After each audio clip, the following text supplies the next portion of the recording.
સુરતથી સમાચાર શિવશક્તિ ટેક્સટાઇલ માર્કેટમાં આગના કેસને લઈને મોટા સમાચાર। ભાજપ પ્રદેશ પ્રમુખ સી આર પાટીલ માર્કેટની મુલાકાત લેશે।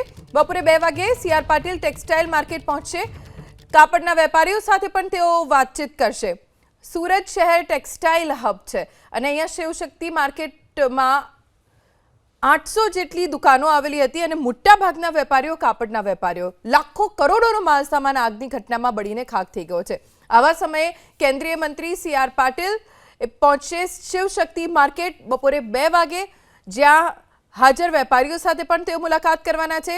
અહીંયા શું સર્વે થઈ રહ્યો છે તેની પણ તેઓ માહિતી મેળવશે। શિવશક્તિ માર્કેટમાં આગના કેસને લઈને બિલ્ડિંગનો સ્ટ્રક્ચર સ્ટેબિલિટી રિપોર્ટ તૈયાર કરવામાં આવશે। એસવીએનઆઈટીના તજજ્ઞો સ્ટેબિલિટી રિપોર્ટ તૈયાર કરશે। એસવીએનઆઈટીના પ્રોફેસર અતુલ દેસાઈ શિવશક્તિ માર્કેટ પહોંચ્યા। કાપડ વેપારી, ફાયર અને એફએસએલની મદદ લેવાશે। માર્કેટના ટેરેસ અને પિલ્લરનો રિપોર્ટ પણ તૈયાર કરવામાં આવશે।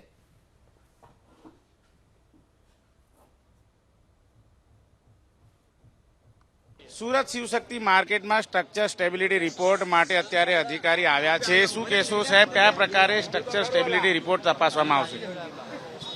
એસવીએનઆઈટીમાં અત્યારે સવારે જ આજે એમની અરજી મળી છે। રાત્રે પણ સાહેબે કોન્ટેક્ટ કરેલો, ત્યાં પોલીસમાંથી પણ ફાયરમાંથી પણ આવેલા ફોન, એટલે અત્યારે અમે સ્થળ તપાસ માટે આવ્યા। પહેલા વિઝ્યુઅલ ઇન્સ્પેક્શન કરીશું અને વિઝ્યુઅલ ઇન્સ્પેક્શન કર્યા પછી આગળની, મારું નામ ડોક્ટર અતુલ દેસાઈ, પ્રોફેસર એસવીએનઆઈટીમાં 42 વર્ષ થયા મને, અને ત્યાર પછી અમે એમાં જે અનસેફ કેટલો છે, સેફ કેટલો છે, થોડું વિઝ્યુઅલ ઇન્સ્પેક્શન છૂટું પાડીએ અને જે રિપેરેબલ છે તેનું ટેસ્ટિંગ વધારે કરીને, ટેસ્ટિંગ અલ્ટ્રાસોનિક, કોન્ક્રીટનો કલર, રિબોન્ડ એમ બધું ટેસ્ટિંગ કરીને રિપોર્ટ બનાવીશું 15 દિવસ પછી, અને એવી રીતે આગળ વધશું। 3 દિવસ સુધી આગની ઘટના ચાલી હોય, કઈ રીતની દુર્દશા થઈ શકે છે આ માર્કેટની?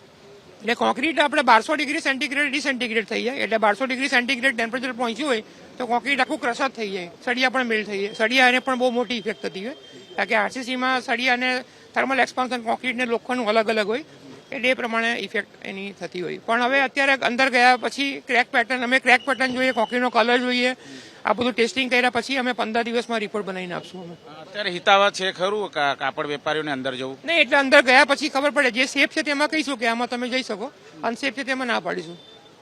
સ્ટ્રક્ચર સ્ટેબિલિટી રિપોર્ટ તપાસવા માટે અત્યારે ખુદ એસવીએનઆઈટીના પ્રોફેસર છે તેઓ આવી પહોંચ્યા છે શિવશક્તિ માર્કેટ ખાતે। તપાસ કર્યા બાદ રિપોર્ટ સબમિટ કરીને પ્રવેશ આપવો કે કેમ તે અત્યારે હાલ જણાવવામાં આવશે। કેમેરામેન રાકેશ પાનવાલા સાથે ધનરાજ બાગલે, એબીપી અસ્મિતા, સુરત।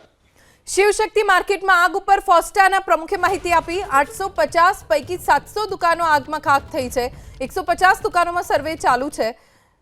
એફએસએલને સાથે રાખીને પોલીસ અને ફાયરની તપાસ કરવામાં આવી રહી છે। કાપડ વેપારીઓને આર્થિક રીતે પણ ફોસ્ટા મદદ કરશે। એક બેંકમાં એકાઉન્ટ ખોલી ભંડોળ એકત્ર કરવામાં આવશે। કર્ણ અને ભૂમિ સુરતમાં દાનનો ધોધ વહેશે તેવું ફોસ્ટાના પ્રમુખે કહ્યું। શિવશક્તિ માર્કેટમાં આગજનીની ઘટનાના કારણે કેટલી દુકાનો આગમાં ભસ્મીભૂત થઈને કેટલી બચી ગઈ છે, આપણી સાથે ફોસ્ટા પ્રમુખ મોજૂદ છે। કયા પ્રકારની સ્થિતિ છે અત્યારે मार्केट ની? बहुत दर्दनाक घटना थी। आप सब लोग मीडिया का आप काफी 3-4 दिन से रेगुलर इसको कवरेज दे रहे हैं। 850 दुकानों, 834 दुकानों में 700 दुकानें लगभग पूरी जल के खाक हो चुकी है, सबका माल सामान। 150 दुकानें लगभग ऐसी है जिनमें कुछ थोड़ा बहुत ऐसा दिख रहा है कि शायद कुछ बचा है। प्राइमरी रूप से ऐसा देखा गया। उसकी जांच करने के लिए, स्ट्रक्चर डिजाइन की टेस्टिंग के लिए एक्सपर्ट्स है हमारी एसवीएनआईटी से, प्रोफेसर है देसाई सर, वो आए हैं और प्रशासन के साथ फायर ब्रिगेड की टीम और पुलिस के साथ वो अंदर सर्वे करेंगे और उसकी फिटनेस रिपोर्ट बताएंगे कि कैसे लोगों को मूव कर सकते हैं, जा सकते हैं कि नहीं जा सकते। इन सभी चीजों की जांच के लिए एक्सपर्ट्स को ओपिनियन के लेने के लिए बुलाया गया है। व्यापारियों को राहत मिले इसके लिए किस तरह से कमेटी बनाई है, किस तरह से जो फंडिंग है वो एकत्रित होगा? देखिए, फोस्टा सबसे बड़ी संस्था है। व्यापारियों की बार बार आग्रह था कि फोस्टा ऐसा कुछ एकत्र करे, लेकिन फोस्टा का प्लेटफॉर्म पे कोई पैसा इकट्ठा हमारे बोर्ड ने अलाउ नहीं किया।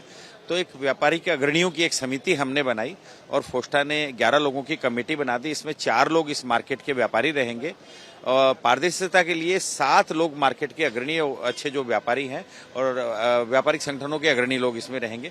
11 लोग रहेंगे शिव शक्ति रिलीफ फंड के नाम से।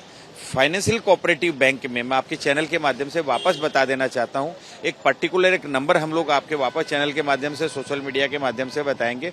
उस नंबर पे मिस कॉल करना है। मिस कॉल करने के बाद एक account number Shiv Shakti relief fund के नाम से आपको शो करेगा। जांच कर लें कि वो फाइनेंशियल कोऑपरेटिव बैंक का ही हो। इस बैंक के अलावा यदि कोई भी आपको नंबर मिलता है, अकाउंट नंबर, आप उसमें पैसा जमा ना कराएं। कितना फंडिंग एकत्रित करने का टारगेट है, किस तरह से मदद की जाएगी व्यापारियों की? दानवीर कर्ण की धरती है सूरत, यहाँ पे कोई भी काम अधूरा रहता नहीं है। मैंने लोगों का इमोशन, लोगों की फीलिंग्स इन 4 दिनों में तो बहुत नजदीक से देखी है, वैसे हर बार देखी है। सूरत के लोग निकल पड़ते हैं ना, तो मैं कह नहीं सकता कि क्या लिमिट होगी, और आप भी शायद अंदाज नहीं लगा पाएंगे कि किस लेवल पे जाएगा। हर आदमी, डॉक्टर एसोसिएशन बोल रहा है कि हम फ्री इलाज कर देंगे। अभी मिल एसोसिएशन से मेरी बात चल रही है कि हम लोग कुछ ऐसा डिस्काउंट का स्कीम निकालते हैं कि लोग वापर व्यापार खड़े तो 1-1.5 साल तक इनसे 1 रुपये मीटर का डिस्काउंट दें। इधर वीवर एसोसिएशन से मेरे को, मैं कहता हूं कि इतना खुशी हो रहा है। आपको बताऊं कि हर एक एसोसिएशन अपने अपने लेवल पर पीड़ित परिवारों को हम किस तरह से रिकवरी करा सके, इसके लिए मैदान में उतर पड़ा है।